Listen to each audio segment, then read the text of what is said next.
Welcome to the 7-Figure Builder channel, everything new construction and development.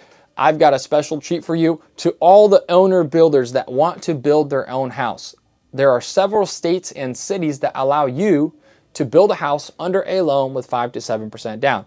So today I'm going to break down the entire process, including the construction in detail of what it's like to be an owner builder.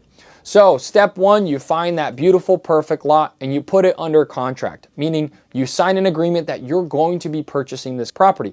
The big key here is you want to have a little bit longer terms to make sure you can go through and get your plans approved. Depending on your city and state, once you have the plans done, you could get permits over the counter, or it might take you 2-3 months, or if you're in San Diego, you're a year and a half out. So good luck there, but it's still possible. So now you got your lot under contract. You want to get in front of your architect and give them the vision. Hey, architect, I want to build a 3-bedroom, 2-bath, 2,000 square foot home. They're going to give you a couple of options. You can get some Pinterest, some, online, look at some plans, work together, put together that dream plan that you like. Once you have a full construction plan done by your architect, you want to send it out to all the subcontractors. Each one of them is going to provide you a bid. Typically, I like to have 3 bids per trade. That's going to allow you to compile and build your budget. The budget is the actual detailed breakdown of what you are going to build. Now that you have your budget and your plans, you can send it off to the loan officer and the bank. The type of product you're doing is a construction to permanent loan. Typically what it is a 12-month interest-only loan that's going to convert to a 30-year mortgage as an owner builder. Now that you've given your bank all of that information, they are able to close on the lot. Once you've closed on the lot and you have your permits in hand, you can start the construction process. The first portion of construction is going to be building out the box, which is the home. That starts with calling your surveyor. You're going to call your surveyor. Hey, surveyor, I have my lot. I'm ready to go. Can you stake out the dig out? The dig out means the area where the foundation is roughly going to be, but it's not going to be pinpoint exact. What that means is they're going to offset it 2 or 3 feet so your foundation guy has enough room to set the forms. So the surveyor pinpoints, you call the excavator, they come out, they do the first dig out, they scrape off the organic fill, they go a little deeper for that foundation. Once they finish that, no, it's not the foundation guy yet. You call the surveyor back, say, hey, the dig out's done. Can you do the hub and tack? What does that mean? The surveyor is going to pinpoint exactly every corner of the foundation, whether it's a box or it's L-shaped, doesn't matter. They're going to pinpoint everywhere that there's a corner on that foundation, and the subcontractor or the foundation subcontractor is going to come out, and now they're going to set the forms for the foundation, or they're going to set the block depending on your area. Once the forms are set, you're going to pour the concrete. Once the concrete's done and cured, they're going to take off the walls. The excavator is going to come back out and they're going to install all of the rain drains. The rain drains are what the gutters collect, the water that they collect from the gutters. They go down underground into your storm system, whatever that looks like. It could be a storm basin. It could be a public storm system, but there's going to be a storm system to collect all that rain.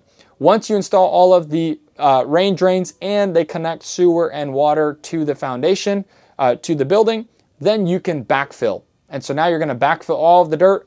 Now your whole entire lot is backfilled and you have the foundation poured. The next step, depending on if you're a slab on grade concrete pad or if you're post and beam, which is wood. If you're slab on grade, you're going to do the plumbing first, then pour the concrete. If you're post and beam, your framer's going to come out and put the post and beam, then the plumber's going to do the underground plumbing or post and beam plumbing, which goes right underneath that the post and beam or the floor. Now that you've completed that, you call the lumber company, hey, can you bring out all of the lumber? Typically, they do the first floor lumber pack, and then they'll bring the second floor, and then they're going to bring the trusses, which is going to be for the roof. What's up, guys? Everybody keeps asking my comments, my DMs. I need help. I want to get in the game. Our team and I will help you out. Just shoot us a text message, 360-216-0323. We're going to answer every question you have, development, construction, wholesale, anything that you need. 360-216-0323. Let's get back to the video. Now that the lumber pack is on site, your framer is going to come out, typically a couple-man crew, and they're going to start hammering away, and they're going to get your first floor done, your second floor done, and then they're going to get your roof up. Once you've got the box installed, you want to get your windows installed. At the same time, you want to start with plumbing. Well, actually, you want to start big to small. So HVAC is the biggest. So you want to start with HVAC because they're going to take most of the space up inside the walls. Then you want to go down to plumbing. Once you finish the plumbing, you got electrical, which is the smallest one. They can squeeze through everything and get all their stuff done. The big key here is before you do electrical, the windows have to be installed. So you get those windows installed, you can actually start on the siding at the same time. So my sider installs my windows. So you get siding and windows installed, and while they're finishing up the rough-ins, which is electrical, HVAC, and plumbing, they call MEPs, mechanical, electrical, plumbing. That's what they typically call it. Once you have all the rough-ins done, windows installed, and the exterior siding is done, you can also get the roofing done. You want to get the roofing done because if you have different weather, you'd rather protect the roof. So once the roofing is done, siding is done, you can get gutters installed and downspouts to connect to those rain drains that the excavator installed. Your exterior generally is done, and your interior rough-in is done, meaning before the walls are closed. Then you want to insulate the building or your home.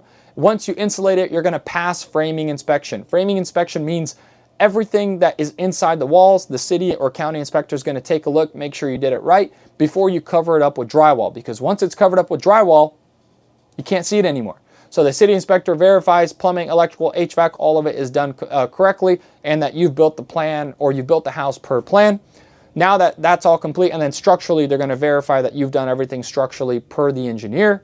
Once that's approved, you can now hang up the drywall, tape, mud, and texture it.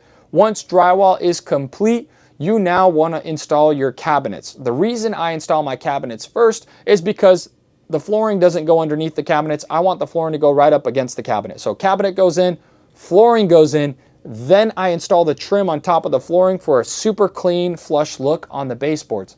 Otherwise, you have to install the quarter rounds, which is really ugly. So cabinets, flooring, then baseboards, doors, and all that window trim gets installed.